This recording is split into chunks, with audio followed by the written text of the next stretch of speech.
Saya ucapkan selamat datang buat teman-teman ya. Saya buka dulu. Bismillahirrahmanirrahim. Assalamualaikum warahmatullahi wabarakatuh. Selamat datang, selamat malam buat teman-teman semua. Malam hari ini kita mau coba sedikit belajar mengenai judulnya ini Fundamental Front End Web Development. Jadi sebenarnya intinya saat ini kan front end web development ini adalah sebuah bidang software development ya di dunia IT yang lagi cukup ramai gitu ya. Nah, mungkin buat teman-teman yang hadir di malam hari ini penasaran kalau mau jadi seorang front end web developer itu kita harus bisa apa aja ya, terutama dasar-dasarnya. Jadi kita mungkin akan sedikit membahas mengenai itu, dan kalau misalnya buat teman-teman yang udah pernah ngikutin channel WPU sih kayaknya pernah melihat materinya walaupun ini udah saya update lagi. Ya tapi eee, kita mulai aja. Saya perkenalan sedikit dulu teman-teman ya. Jadi nama saya Sandika Galih, itu saya adalah dosen dan juga founder dari channel YouTube WPU. Saya mengajar di Teknik Informatika, jurusannya di Universitas Pasundan Bandung di Fakultas Teknik. Jadi kalau misalnya teman-teman main ke Bandung ya, kalau teman-teman ke Bandung tuh main ke Lembang gitu, pasti lewat nih, kampus saya ada di daerah Setiabudi, Lembang. Saya ngajar sejak 2009, dan dari 2009 sampai sekarang tuh mata kuliahnya seputar web programming. Gitu. Ini luar biasa, saya lihat Mbak Tias 250 orang ya pesertanya. Iya, Seru banget ini karena malam-malam. narasumbernya Mas Andika Gali.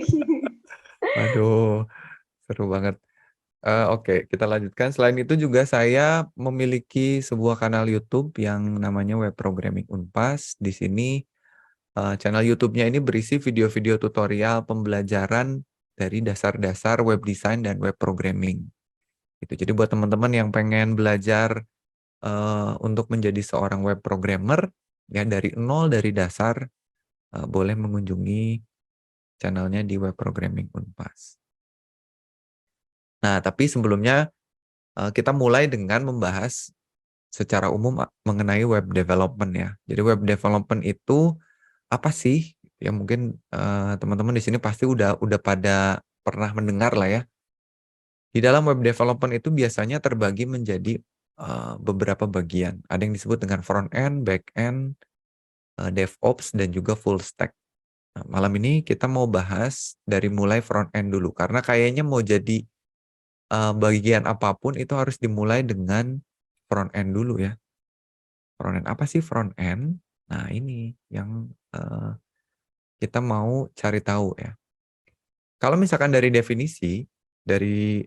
definisinya itu simple. Saya punya dua definisi, ada yang simple, ada yang sedikit lebih kompleks ya. Kalau dari definisi yang simple, ini katanya gini, front end web developer, jadi orang ya, ini orang yang membuat web secara front end, itu bertanggung jawab, is responsible for the parts of website that users see and interact.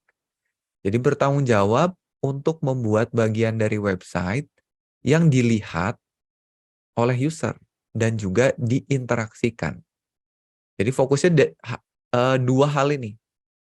User melihat apa, user berinteraksi dengan apa di webnya. Nah, itu tugas dari seorang front end web developer. Jadi kalau kalian lihat ada gambar, ada tulisan, itu yang menampilkannya seorang front end web developer. Kalau kalian ngeklik button, check out belanjaan, mencari sesuatu. Nah, kenapa bisa terjadi? Itu yang ngerjain front end web developer ya. Karena usernya atau kita itu berinteraksi dengan web. Apapun yang dilihat dan diinteraksikan. Kalau mau lebih kompleks, ada definisi berikutnya. Nah, ini teman-teman lihat yang saya highlight ini yang penting-pentingnya ya. Jadi front end web developer itu bertanggung jawab ke struktur dan desain dari halaman web. Struktur itu HTML-nya, desain itu CSS-nya lah istilahnya gitu ya. Informasi yang ada di dalamnya dan tampilannya. Terus dia juga bertanggung jawab untuk meningkatkan user experience.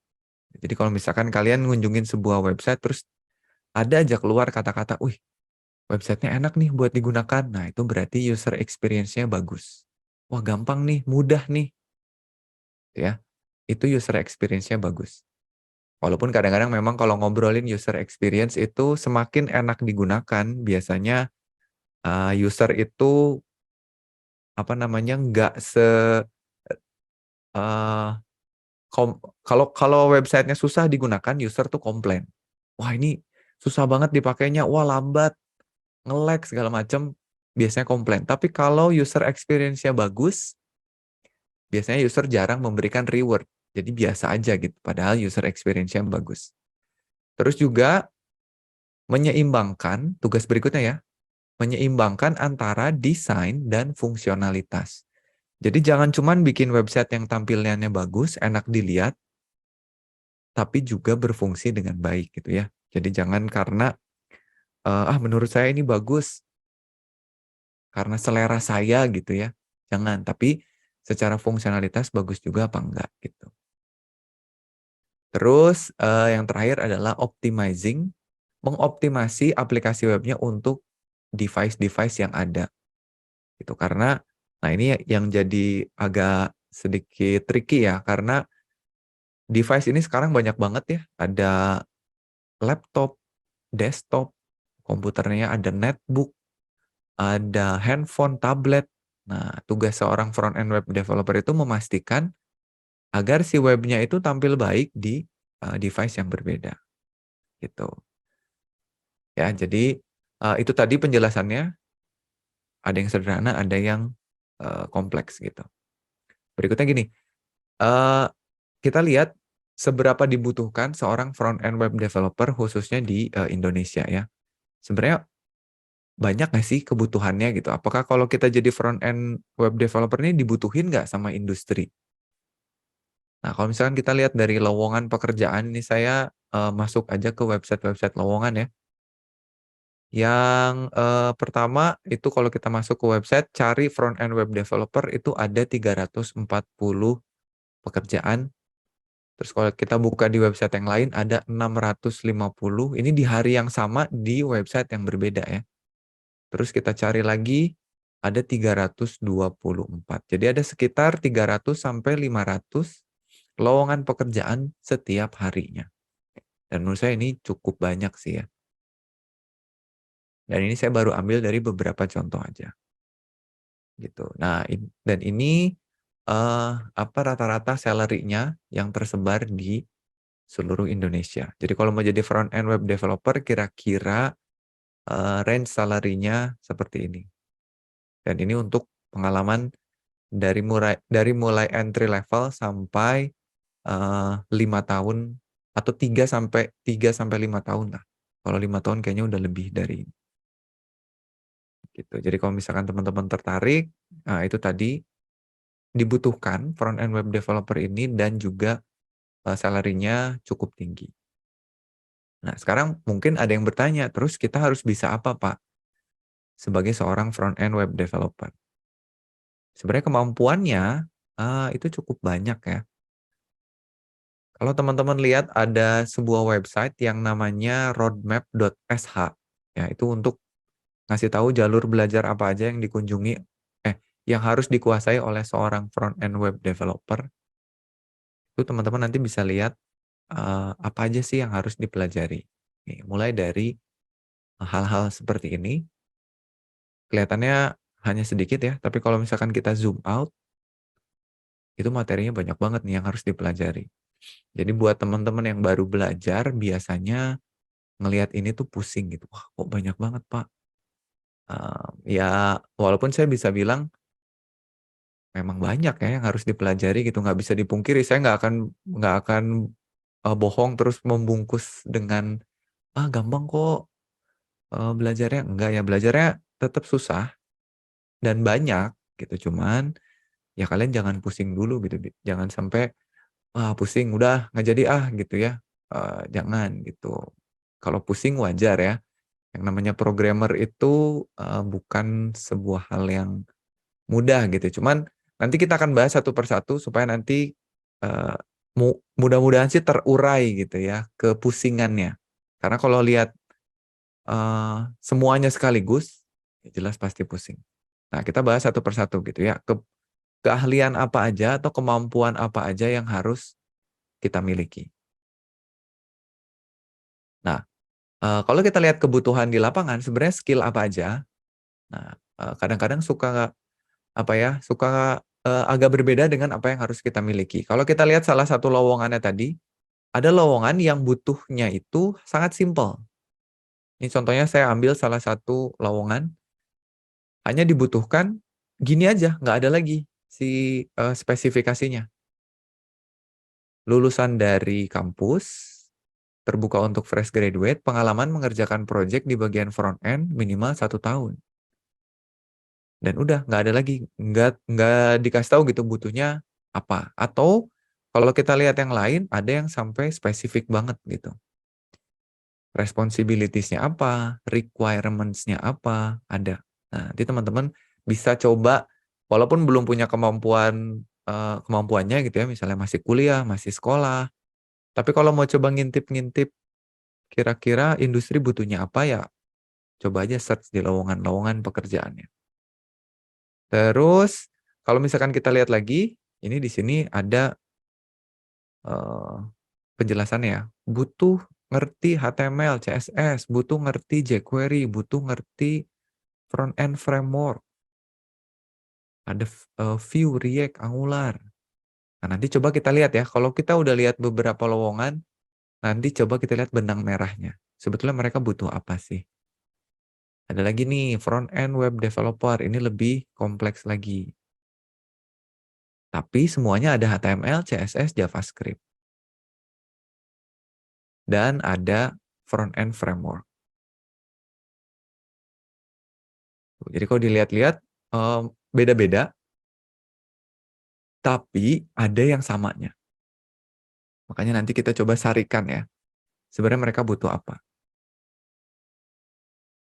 Ini juga sama, ya. Semuanya saya ambil beberapa, tapi intinya semua kita bisa lihat ada ini 3. Ada HTML, buat yang teman-teman udah pernah lihat logo-logo ini ya, pasti tahu ini yang sebelah kiri tuh HTML, yang tengah tuh CSS, yang sebelah kanan JavaScript. Nah, cuman problemnya adalah banyak juga teman-teman yang baru belajar itu pengen buru-buru gitu. Jadi setelah belajar HTML, CSS, JavaScript, kayaknya kok gampang Pak. Ini mah saya seminggu juga bisa belajar ini. Habis itu langsung lompat ke yang namanya front-end framework. Ada yang namanya React, Vue.js, Angular, Svelte, yang baru sekarang ada Remix. Mereka tuh kayaknya, abis HTML, CSS, JavaScript boleh nggak Pak? Saya langsung ke sini gitu ya. Sebenarnya bukan masalah boleh nggak boleh, cuman itu nanti banyak hal yang kalian skip. Karena pengennya buru-buru, teman-teman yang udah pada belajar itu, di industri lagi rame, jadinya tergesa-gesa gitu ya. Nah, nanti banyak yang kayak gini, pengennya tuh cepet nyampe gitu. HTML gampang lah, skip, tiba-tiba ke React gitu. Nanti di React-nya pusing sendiri. Yang tadinya pengen loncat, gitu ya, malah jadi jatuh gitu. Jadi jangan sampai seperti ini gitu. Padahal yang harus dikuatin adalah fundamentalnya. Gitu. Fundamental itu yang tadi, HTML, CSS, JavaScript gitu. Kita nggak bisa pastiin bahwa si framework-framework yang lagi populer sekarang itu akan terus populer selama jangka waktu yang lama. Tapi kalau misalnya kalian lihat fundamental yang 3 tadi, itu sudah ada dari sejak tahun 2000-an gitu ya. Sampai sekarang itu masih dipakai. Nah, jadi ini dulu, banyak yang menganggap remeh gitu, banyak yang menganggap enteng 3 teknologi ini, gampang Pak, ini mah saya 2 hari, 3 hari juga bisa Pak, gitu. Padahal kita lihat nanti masing-masingnya tuh apa yang sebetulnya harus kalian pelajari. Mungkin kalian udah tahu ya fungsi dari masing-masing teknologi tadi. HTML itu untuk bikin struktur halaman, ya, di mana ada head, kepalanya, ada body, badannya, ada footernya misalnya ya. CSS itu untuk tampilan, bikin si strukturnya ini jadi tampilnya bagus, menarik, cantik, enak dilihat gitu ya. Dan JavaScript untuk bikin strukturnya ini jadi pintar gitu, bisa bergerak, bisa ngomong, istilahnya gitu. Nah, sekarang kita cari tahu sebenarnya apa sih yang harus dipelajari dari HTML. Yang pertama pasti basic-nya dulu ya, teman-teman ya. Kita belajar mengenai apa aja sih elemen yang ada di dalam HTML. Apa itu tag, apa itu atribut, apa itu apa namanya propertinya gitu. Terus habis itu kita belajar mengenai semantik HTML. Kapan kita pakai tag yang tepat untuk kasus yang kita mau. Nah ini penting, ini banyak yang di skip, banyak yang habis dari basic langsung ke CSS. Jangan ya. Terus juga kita belajar form validation, sekarang HTML udah semakin canggih.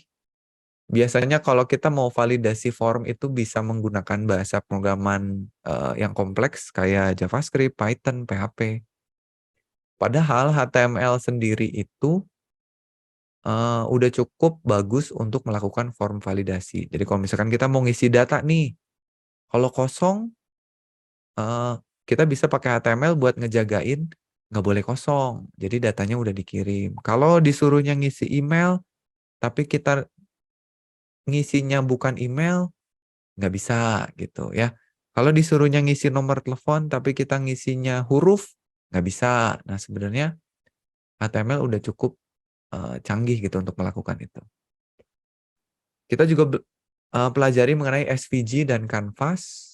Ini teknologi baru di HTML yang penting menurut saya. Kalian jadi bisa menggambar di halamannya, kalian jadi bisa bahkan bikin game menggunakan Canvas.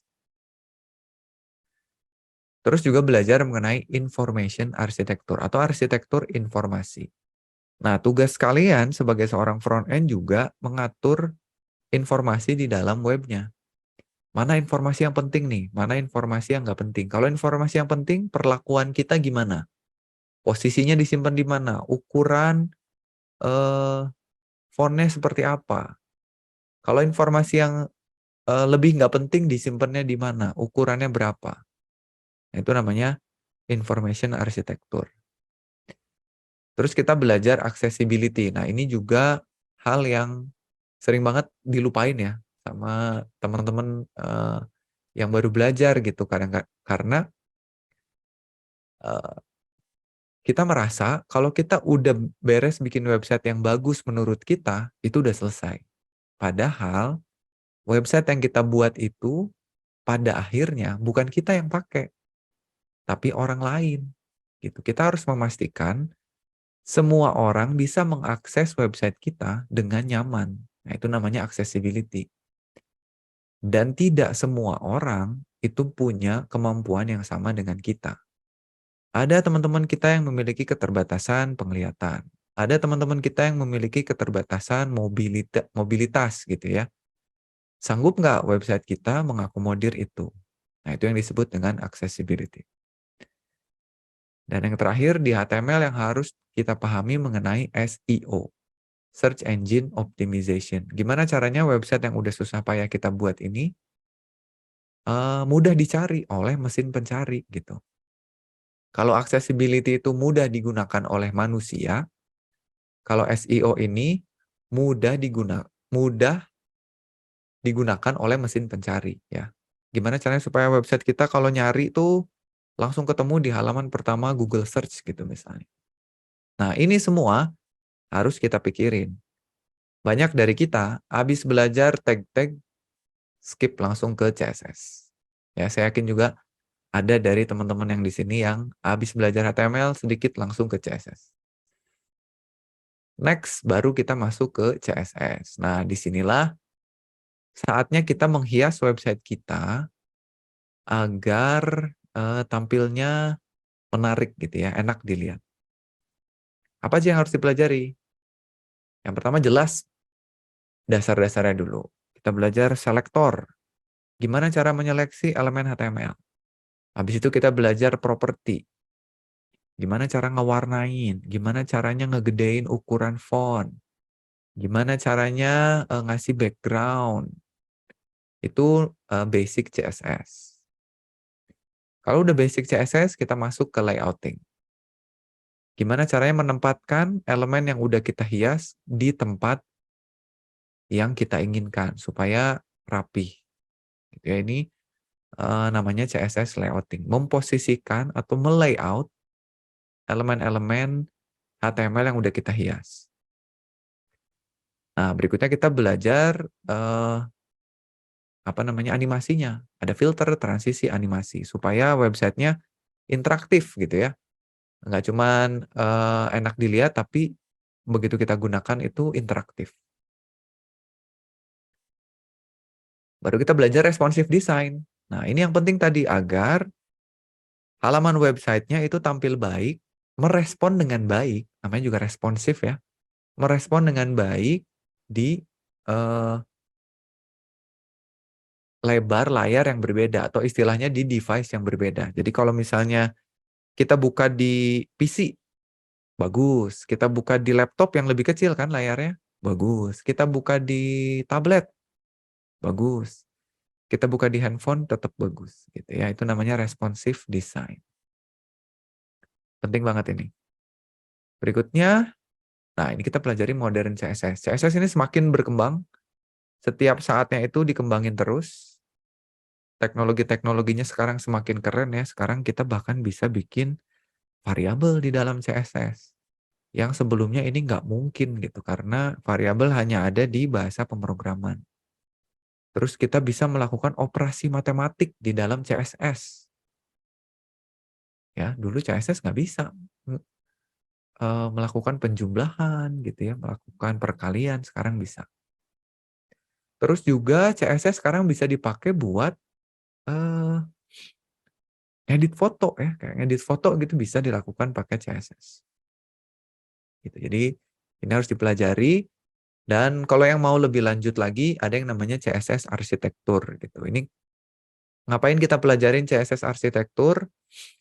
Ketika project kita semakin besar, file CSS kita semakin besar, semakin banyak barisnya. Yang tadinya mungkin cuma 100 sampai 500 baris, ini udah sampai ribuan baris. Nah, kita harus cari cara nih supaya file-nya tetap rapi dan terstruktur. Apalagi kalau kita udah bekerja tim. Nah, kita pelajari CSS arsitektur. Ada yang disebut dengan konsep BEM, Block Element Modifier. Ada yang disebut dengan Object Oriented CSS. Wah, itu banyak lah. Ya, jadi ini yang harus kita pelajari di dalam CSS. Cukup banyak. Banyak juga yang baru sampai CSS layouting, udah langsung skip lagi ke teknologi berikutnya. Oke, berikutnya kita belajar JavaScript.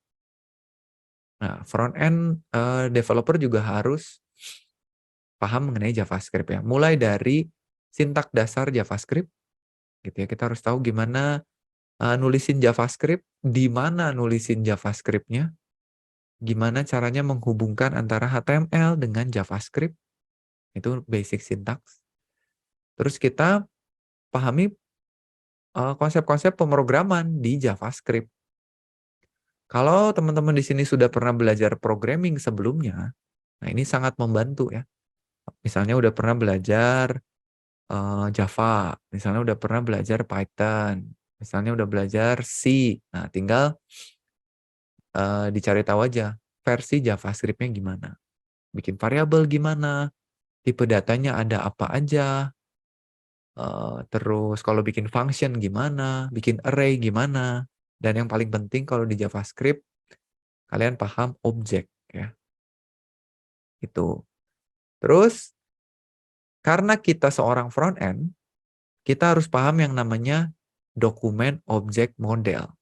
Apa sih dokumen objek model? Itu gimana caranya JavaScript bisa memanipulasi HTML. Itu kan HTML itu adalah dokumen ya, dokumen HTML.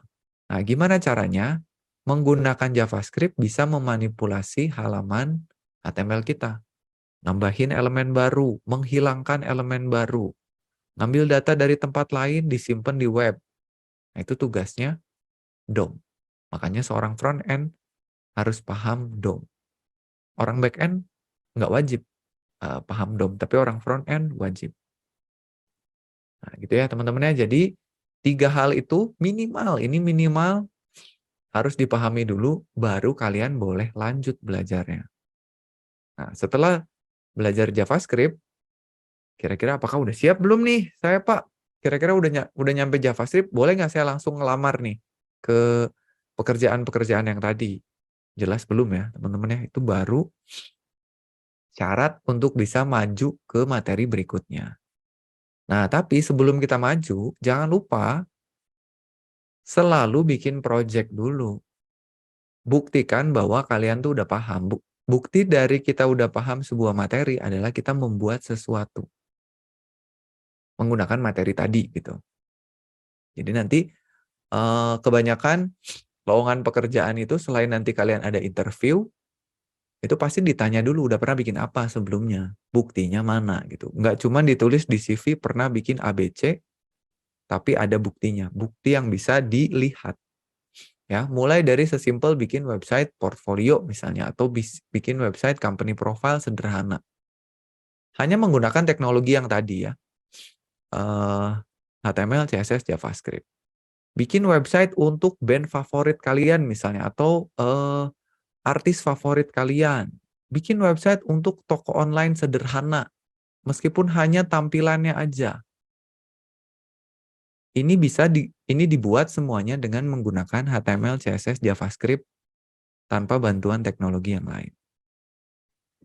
Gitu ya. Jadi buktikan dulu kalau kalian tuh udah paham. Baru berikutnya belajar ini. Nah, ini sih penting banget ya.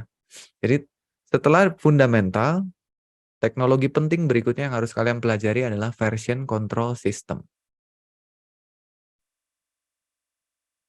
Apa sih version control system? Itu gimana cara kalian mengelola codingan kalian di dalam sebuah sistem gitu ya. Jadi codingan kalian tuh nggak cuma ada di komputer kalian, tapi ada dikelola di sebuah sistem yang disebut dengan repository. Kalian bisa pelajari yang namanya Git. Ini yang cukup populer ya. Selain Git masih ada yang lain, ada Subversion atau ada yang lain ya. Cuman yang cukup populer Git. Layanannya kalian bisa pakai GitHub dan juga GitLab. Gitu ya. Jadi silakan aja punya GitHub dan GitLab. Jadi kalau misalnya kalian sekarang punya sosial media ya, punya Facebook, punya Instagram, punya Twitter, punya TikTok, tapi kalau kalian programmer, harus punya juga GitHub. Jadi ini kayak sosial medianya untuk para programmer gitu. Nanti semua codingan kalian disimpan di sini. Selain itu juga, kalian bisa nge-publish website kalian ketika dibikinnya pakai HTML, CSS, JavaScript. Jadi websitenya nggak cuma ada di komputer kalian aja, sekarang orang lain pun bisa lihat gara-gara ditaruh di sini. Oke, wajib ya. Ini mau programmer apapun, mau back end, mau front end, mau DevOps, wajib. Dan kayaknya sekarang kalau kalian lihat lowongan-lowongan pekerjaan, pasti dimintanya udah bisa ini. Berikutnya, kalian belajar yang namanya CSS Preprocessor. Gimana caranya membuat CSS kalian menjadi lebih sakti lagi. Ada 3 yang paling populer, ada Sass, Less, ataupun Stylus. Nah, kenapa kita harus belajar ini juga? Karena nanti setelah ini kita akan belajar yang namanya framework CSS. Framework CSS itu dibuat dengan menggunakan teknologi ini. Jadi memiliki pemahaman mengenai ini itu sangat membantu ketika nanti berikutnya kalian belajar CSS framework. Nah, kalau ini juga rasanya harus kalian pelajari. Yang populer ada 2, ada Bootstrap dan juga Tailwind. Ya, walaupun di luar ini masih banyak yang lain. Ada Bulma, ada Cakra, ada Materialize ya. Ini kalau nggak salah ini Materialize ya. Nah, tapi minimal bisa satu, kayaknya yang lain juga bisa ya. Dan ini semua tadi dibikin oleh CSS preprocessor. Itu, jadi habis ini kalau udah paham mengenai CSS framework, jangan lupa lagi-lagi buktikan kalau kalian paham dengan bikin sebuah portfolio gitu ya. Jadi bikin yang tadinya pakai website HTML CSS biasa, sekarang bikin pakai framework tadi. Gitu. Harusnya kalau misalnya fundamentalnya udah kuat, kalian akan merasa ini tuh membantu.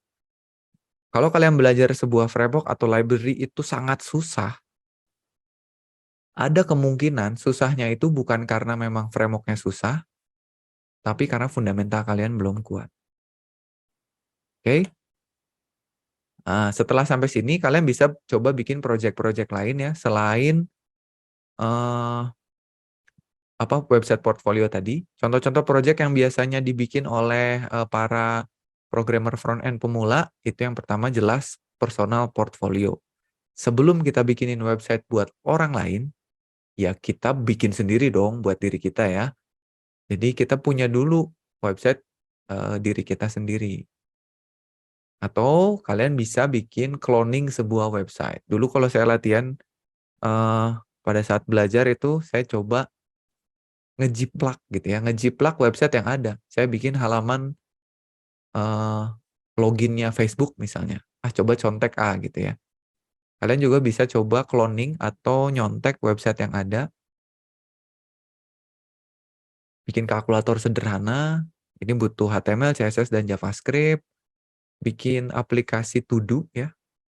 Ini juga bisa hanya menggunakan HTML, CSS, JavaScript. Bikin aplikasi pemutar musik ya, musik player. Bikin kuis sederhana pakai JavaScript. Atau bikin simple game gitu ya.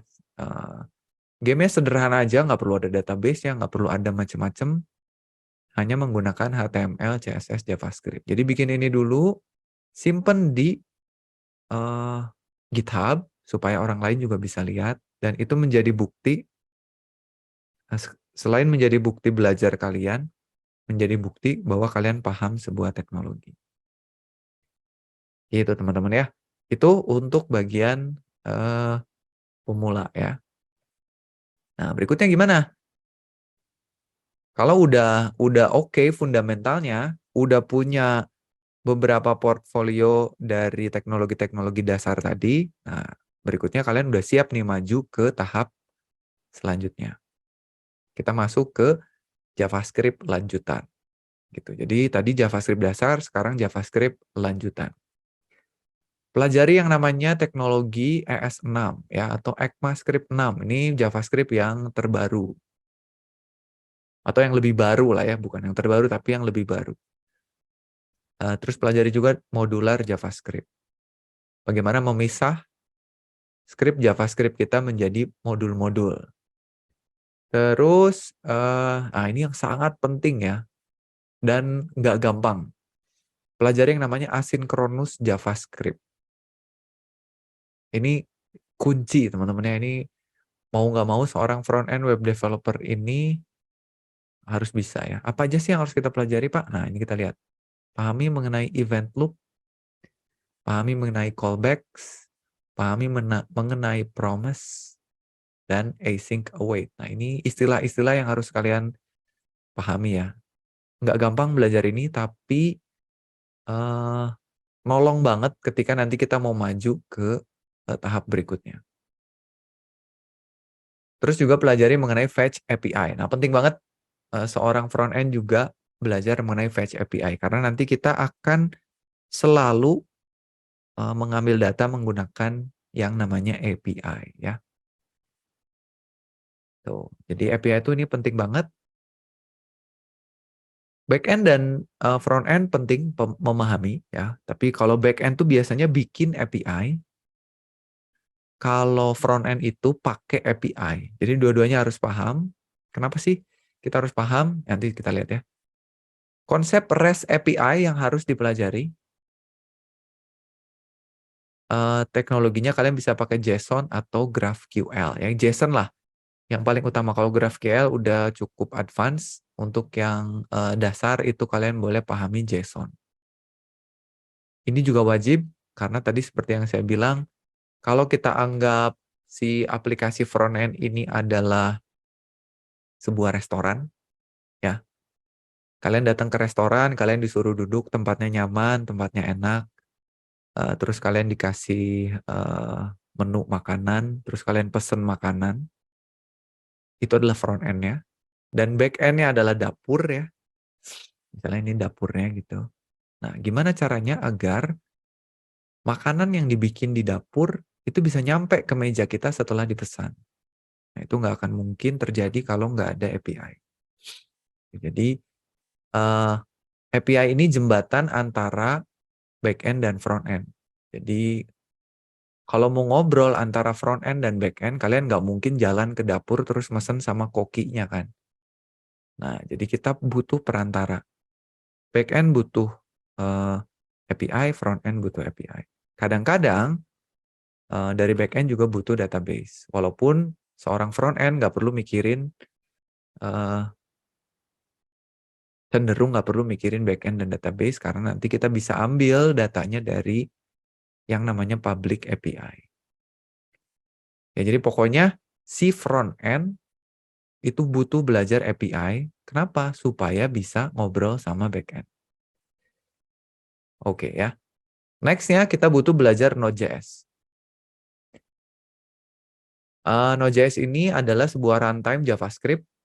Ini keren banget ya. Yang bikin JavaScript itu, yang tadinya hanya bisa jalan di browser doang, sekarang bisa kita keluarin. Jadi aplikasi sendiri di luar browser. Selain itu, kalian juga butuh belajar yang namanya NPM. Supaya aplikasi JavaScript kalian bisa diinstal ke modul-modul gitu. Ya, pokoknya NPM ini penting kalau kita mau download modul atau library atau package dari tempat lain ya. Atau nanti ke depannya kalian mau bikin modul sendiri yang bisa dipakai oleh banyak orang, itu butuh NPM. Oke? Jadi ini tuh singkatan dari Node Package Manager ya. Mau nggak mau harus dipelajari juga ya. Tidak bisa dihindari ini. Nah, baru berikutnya kita masuk ke web komponen. Ini juga banyak yang sering di-skip ya. Belajar mengenai custom elemen, jadi elemen-elemen yang tadinya ada di HTML itu kita bisa bikin sendiri, custom gitu ya. Belajar mengenai yang namanya shadow DOM, belajar mengenai HTML template. Kenapa sih kita harus belajar ini, Pak? Nah, karena ujung-ujungnya kan kita mau belajar framework ya. Mau belajar kayak React, Angular gitu ya. Pengen loncat tadi kan, pengen loncat langsung melangkah ke sana. Nah, React, Angular, dan lain-lain, mereka bikinnya pakai ini. Banyak dari ya dari mahasiswa-mahasiswa saya aja ya, mereka tuh bisa menggunakan framework. Tapi mereka nggak paham ini. Nah, mereka menyangka elemen-elemen pembentuk yang ada di framework tadi itu buatan frameworknya. Padahal itu teknologinya web komponen gitu. Jadi mereka, itu mah kayaknya buatan React-nya Pak. Ternyata bukan. Ternyata memang ada yang disebut dengan web komponen. Nah, banyak yang ke-skip gitu. Oke. Habis itu kita belajar build tools dan test runner. Ini juga banyak yang di-skip. Banyak yang skip ya.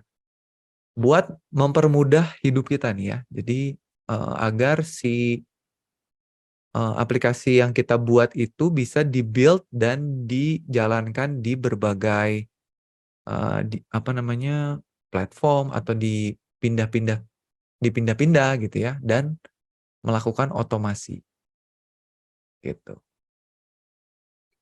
Baru habis dari sini ke sini ya, ke front end framework. Nah, bisa nggak Pak, saya tadi langsung gitu lompat habis HTML, JavaScript, HTML, CSS, JavaScript ke React, bisa nggak Pak? Bisa jawabannya. Dan banyak yang bisa juga. Cuman itu istilahnya, kalau saya biasanya nyebutnya itu kalau misalkan kalian mau belajar berenang, nah itu langsung dicemplungin ke kolam renang. Resikonya ada dua. Bisa berenang, gitu ya, karena mau nggak mau kalian harus survive kan, atau tenggelam.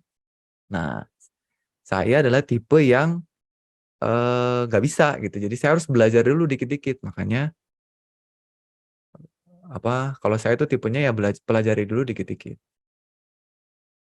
Nah, ini ada beberapa yang populer, ada React, Vue, Angular. Karena semua elemen atau komponen-komponen pembentuk dari framework itu semuanya perjalanannya kayak tadi. Ada komponennya, ada build tools-nya. Atau yang sekarang lagi rame itu Svelte sama Remix ya, gitu. Ya, jadi kalau tadi teman-teman ada yang nanya, emang ada yang berhasil nggak Pak kalau dicemplungin gitu? Ya, kalian coba tanya aja ke orang-orang di sekitar kalian, ada nggak yang bisa berenang tanpa belajar berenang dulu? Pasti ada, sama seperti ini. Pasti ada yang bisa, karena misalnya dia masuk ke kantor, terus belum pernah belajar framework, sama kantornya dipaksa untuk belajar framework baru. Bisa. Cuman ini jalur saya mah jalur yang pelan-pelan gitu. Next, kita belajar state management. Penting banget ini juga ya. Kalian bisa belajar, ada yang namanya Redux, Vuex, sama ini RxJS ya. Oke. Nah, udah mulai sini, udah mulai agak masuk ke expert ya, atau ke advance lah. Berikutnya masuk ke deployment ya. Gimana caranya aplikasi kalian di-deploy? Kalau tadi kita bisa nyimpennya di GitHub, sekarang ada banyak layanannya. Nah, ini termasuk Niaga Hoster harusnya ya. Itu masuk ke salah satu layanan website deployment-nya.